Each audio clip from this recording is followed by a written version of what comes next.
দেখো দিনটা কিন্তু ছিল সানডে, সানডে মানে ফান্ডে, তো কিছু না কিছু ফান তো হবেই। তো আমি গেছিলাম রিম্পের বাড়িতে। রিম্পের বাড়িতে একটু অনুষ্ঠান চলছে, মানে খাওয়া দাওয়া অনুষ্ঠান কিছু লোককে নিয়ে, তো ওদের কিছু বিশেষ খুশির মুহূর্ত, তো ওটাতে আমরাও সামিল হয়ে গেছি। আর রিম্পের সব কিছুতে তো আমরা থাকি, আমি তো থাকি, কারণ ওরা আমার সব কিছুতেই, আমার আপদে বিপদে যখনই আমি ডাকি তখনই অন্বেষমা, রিম্পে, তারপরে শম্পা, মানে ওদেরকে আমি পাবই।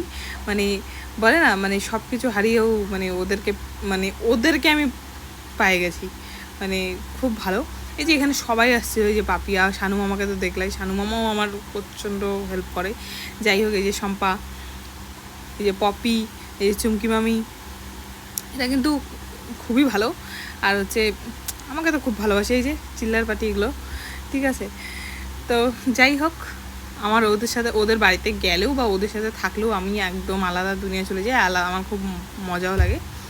আর এই যে বাচ্চাগুলো এখানে খেলছিল, আর এই যে দুটো চলে আসবে পিছন থেকে আমার কাছে, এই যে বাস, এই যে দেখো দেখো দেখো চলে আসলো, এই যে এরা দুটো তো আমার ফেভারেট, ঠিক আছে। অনেক ছোটো থেকে ওদের সাথে আমি টাইম স্পেন্ড করতে কেন জানি প্রচণ্ড ভালোবাসি।